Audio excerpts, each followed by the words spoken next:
या चीज़ें हैं जो कि हमारी ज़िंदगियों में जिन्होंने कुछ अच्छा नहीं किया, कुछ नेगेटिविटी क्रिएट की, अल्लाह करे इस गुरूब आफ्ताब के साथ ही वो भी गुरूब हो जाए। कल एक सूरज तुलू हो तो वो एक नई उम्मीद के साथ हो, एक नए वलवले के साथ हो और चीज़ें बेहतरी की जानिब जाएं। ये मुल्तान के मनाज़िर हैं जहाँ पर आप देख रहे हैं कि सूरज इस वक्त गुरूब होने वाला है और दुआएं सभी ये कर रहे हैं कि अल्लाह करे कि नया आने वाला साल बेहतरी का साल हो, खुशहाली का साल हो।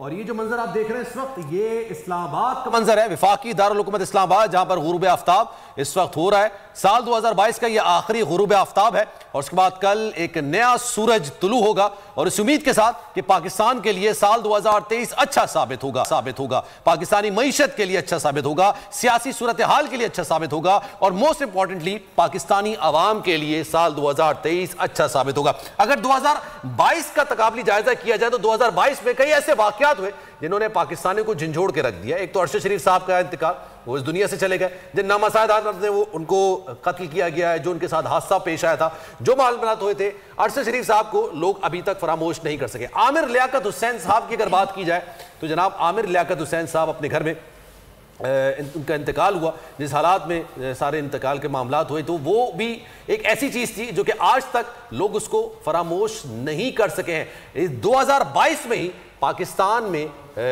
हुकूमत की तब्दीली हुई, वफाकी दारुल हुकूमत इस्लामाबाद में जनाब तब्दीली हो गई, वफाकी हुकूमत चेंज हो गई। पंजाब की हुकूमत 2 बार तब्दील हुई, पहले जनाब सूरत हाल पाकिस्तान तहरीक इंसाफ की हुकूमत थी, फिर जनाब नून लीग की हुकूमत आई और उसके बाद दोबारा से काफ लीग की हुकूमत और पाकिस्तान तहरीक इंसाफ के साथ। और इसके साथ साथ एक मामला यह भी हुआ बड़ी दिलचस्प सूरत हाल के 2022 के अंदर डीनोटिफाई भी किया गया पंजाब के वजीर आला को और उसके बाद अदालत ने उनको बहाल भी कर दिया था। ये तमाम मामला सियासी एतबार के हवाले से, सियासी सूरत हाल के हवाले से 2022 का जो साल था वो पाकिस्तान के लिए थोड़ा मुश्किल साबित था। और पहली बार मैंने ऐसा देखा कि जनाब रमजान के अंदर भी जो सियासी एक्टिविटी थी साल 2022 में वो अपने उरूज पर रही है। रमजान के आखिरी अशरे में भी या रमजान के 15वें रोजे के बाद सारी सूरत हाल जब जैसी हुकूमत तब्दील हुई तो जनाब सूरत हाल इस तरह की हुई कि सियासी एक्टिविटी भी रमजान में देखने। सैलाब की बात ना की जाए तो जनाब जुल्म होगा, नाइंसाफी होगी। जिस तरह की सैलाब की सूरत हाल का सामना पाकिस्तान ने किया है, ना सिर्फ पाकिस्तान में बल्कि पूरी दुनिया ने इस बात को तस्लीम किया कि पाकिस्तान अकेला इस चीज से नबर्द आजमा नहीं हो सकता है। ये इस्लामाबाद का मंजर है और आप देख रहे हैं जनाब तकरीबन सरिश गुरूब आफ्ताब हो चुका है, बस थोड़ी सा नजर आ रहा है, लेकिन दुआ करते हैं कि जनाब जैसे ये गुरूब हो तमाम परेशानियां लेके अपने साथ गुरूब हो और कल का जो सूरज तुलू हो वो तमाम खुशियों के साथ, रनाइयों के साथ तुलू हो और पाकिस्तान के लिए अच्छा तरीन साल साबित हो। बिल्कुल, इस नए आने वाले साल का आगाज़ जो कि अब हम तकरीबन करने ही वाले हैं, कुछ लम्हों की बात है। दुआ यही है कि नए साल का आगाज़ बड़ा बेहतरीन हो और वो तमाम गोल्स जो कि हम लोग अचीव करना चाहते हैं वो हम अचीव कर पाएँ। इस वक्त तो सलमान मुझे फैज़ लुधियानवी का वो शेर याद आ रहा है कि तू नया है तो दिखा सुबह नहीं शाम नहीं, वरना इन आंखों ने देखे हैं नए साल कई।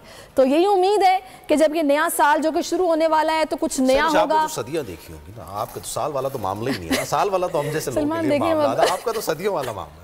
कितनी सदियां देख लिया सलमान, अभी इतनी उम्र नहीं है मेरी, आपने कुछ ज्यादा मुझे ओवर एस्टिमेट कर लिया, किस्म की बात किया आप तो उम्र में लेके। अच्छा खैर जनाब, इस वक्त जो बोल की स्क्रीन है 4 हिस्सों में मुनकसिम है। एक तरफ मुल्तान का मंजर है, दूसरी तरफ लाड़काना का मंजर है, इस्लामाबाद का मंजर जहां पर गुरूब आफ्ताब हो चुका है और जो चौथी स्क्रीन है वो पेशावर की है। तो जनाब ये मनाजिर आप देख रहे हैं, कराची में भी गुरूब आफ्ताब तकरीबन 6 बजे के करीब हो जाएगा और सूरत हाल ये होगी कि आज रात में जितने भी मामलात होंगे तो आप कुछ कहना चाहिए? कितने भी मामलात जो आपने प्लान किए हुए जरा वो तो बताए ना कि आपने। हम तो आवाम के साथ हैं, यहाँ पे अब 11 बजे ट्रांसमिशन करेंगे, 12 बजे जब नया साल का आगाज होगा तो हम नाज़रीन को बता रहे होंगे कहाँ कहाँ आतिशबाजी। ऐसा तो नहीं घर जाने के बाद आप भी बाइक का सिलेंसर निकाल उसके बाद फायदा नहीं रहेगा ना कुछ। अगर मैं 2 बजे घर पहुंचू उसके बाद क्या फायदा सिलेंसर निकाल के क्या करना है मैंने। अच्छा चलिए खैर घर में बताएं किस तरह एंजॉय करते हैं जब घर में होते हैं आप? मैं वैसे प्रेफर करता हूँ कि घर पे रहें, जैसे यूजुअली होता नहीं है। जब से सहाफत में आए हैं तो उसके बाद न्यू ईयर हो चाहे चांद रात हो वो ऑफिस में गुजरती है, ईद हो तो ऑफिस में, वो बेचारे बड़ी दिलचस्प गुजरती है, मजा आता है, नो डाउट मजा आता है।